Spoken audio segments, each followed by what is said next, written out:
네, 항공우주와 방산 쪽도 한번 살펴보도록 하죠.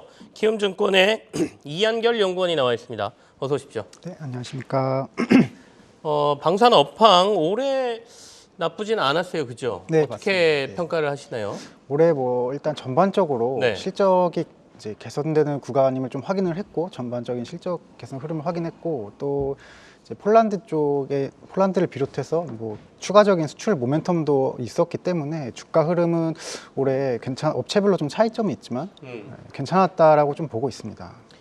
우리나라가 이제 전 세계에서 4대 방산 국가의 지위에 든든하게 올라온 모습이지 않습니까? 그렇다 보니까 이제 방산주나 우주항공 관련주들에 대한 재평가가 일어난 한 해다 이렇게 볼 수도 있겠는데 2024년은 어떻게 보십니까? 이게 대부분 방산은 이제 국가 정책하고 맞물려 있다 보니까 어떤 일들이 벌어지는지가 좀 궁금하네요. 우선 일단 내년에 네. 국방 예산 같은 경우가 이제 60조 원 정도가 편성이 됐는데, 이제 국내 방산업체들과 좀 연관이 되어 있는 이 방위력 개선비 같은 경우는 이제 30% 차지해서 18조 원 정도를 좀 지금 투입이 될 예정입니다. 근데 이 부분도 이제 24년부터 28년까지 연평균 11%씩 계속 성장할 예정이라서 국내 방산업체들한테는 이게 든든한 어떻게 보면 이제 뒷배경이 좀 될 수 있다라고 좀 보고 있고요.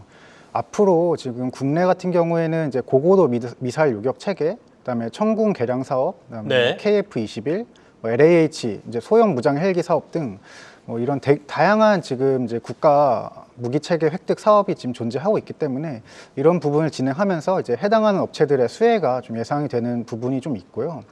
항공우주 쪽 측면에서는 이제 아무래도 최근에 이제 우주항공청이나 이런 부분에 대해서는 좀 지연이 되면서 아무래도 좀 우려 섞인 좀 시선이 있긴 하지만, 내년에도 뭐 발사체 분야에서의 이런 이제 그동안에 이제 뭐 차세대 발사체 사업이라든지, 그다음에 차세대 위성 발사 사업이라든지 이런 부분, 이제 뭐 초소형 다부처 쏴 위성 사업이라든지 이런 부분이 또 계속 진행될 거기 때문에 내년에도 우주항공주들은 이제 계속 좀 좋은 흐름을 가져갈 수 있을 거라고 좀 보고 있습니다. 우리나라 방산 예산만 이제 내년 60조 그리고 여기 플러스해서 우주항공청 설립이라든지 이런 이슈까지 본다라면 계속해서 우리가 주목할 만한 업종이다 이런 말씀이시죠. 네, 우리나라 맞습니다. 방산이 세계 4대 이제 그 방산 국가가 됐다라고 제가 말씀을 드렸는데 경쟁력을 따진다라면 뭐 대부분이 가성비다 이렇게 얘기하는데 가성비만 있습니까? 아니면 다른 특별한 게 있나요? 특별히 다른 요소도 충분히 있는 상황이고요. 네. 우선은 이제 국내 방산 업체들 같은 경우에는 이제 작년부터 시작해서 계속 좀 기회가 확대되고 있는데, 아무래도 기존의 이런 중저가 무기 시장에서 많은 비중을 차지했던 이제 러시아제 무기의 비중이 이제 글로벌 시장에서 대폭 좀 축소가 되면서 국내 업체들한테 일단 기회가 오는 좀 모습이라고 봐주시면 될 것 같고요. 가성비 외에도 국내 업체들에게는 이제 뭐 특별하게 두 가지 장점 정도가 더 있다라고 좀 봐주시면 될 것 같습니다. 네. 첫 번째로는 우선은 이제 납기를 좀 빠르게 맞출 수 있는 환경이라고 좀 봐주시면 될 것 같고요. 아무래도 미국이나 유럽 업체 같은 경우에는 지금 자국 내 재고를 충족하기에도 지금 시간이 좀 오래 걸리는 상황이라서 납기 대응 측면에서 이제 국내 업체들이 좀 유리한 측면이 있고, 만들어서 제때제때 잘 갖다 준다 이런 말씀이시네요. 네, 맞습니다. 그리고 또 이제 후속 지원 사업, 이제 무기 획득 체계, 이제 무기 획득 같은 경우에는 이제 처음에 구입하고 끝이 아니라 이제 계속해서 이제 후속 지원, 뭐 수리라든지 이런 이제 MRO 서비스라든지 정기 보수라든지 이런 부분이 필요한데, 이런 점에 있어서 이제 국내 방산 업체들이 굉장히 좀 우호적인 태도라는 것도 충분히 협상에서의 메리트로 작용하고 있는 부분이라고 좀 봐주시면 될 것 같고요. 두 번째로는 이제 아무래도 이제 선진국들의 이런 유럽과 미국의 무기 체계에서 좀 배워왔던 기술력이나 이런 부분이 좀 녹아들어 있다 보니까 이런 나토의 무기 체계라든지 이런 부분과 좀 유사성이 좀 있습니다. 그래서 아무래도 이런 쪽의 무기를 많이 활용하는 나라들에게는 이런 호환성 측면에서 다루기 쉽고 조작하기도 쉽고 이렇게 좀 되다 보니까 국내 무기 도입에 대해서도 좀 더 우호적인 스탠스가 좀 나오는 걸로 봐주시면 될 것 같습니다. 그렇죠. 이게 호환성이 굉장히 중요하더군요. 그러니까 뭐 포탄도 그 미리수에 따라서 들어가고 안 들어가고 하다 보니까 서로 이게 잘 맞느냐 이게 굉장히 중요한데, 서방의 그런 국가들하고 우리하고 호환성이 좀 있다 이런 것도 경쟁력이 되고 있다 이런 말씀이십니다. 그러면 2024년은 우주항공하고 방산업체가 외형뿐만 아니라 이익도 동반해서 성장하는 한 해가 될 거다 이렇게 전망하십니까? 네, 아무래도 이익 측면에서는 이제 기존에 받았었던 이제 폴란드 건이라든지 이런 여러 물건들이 이제 본격적으로 매출 인식이 될 걸로 보고 있고요.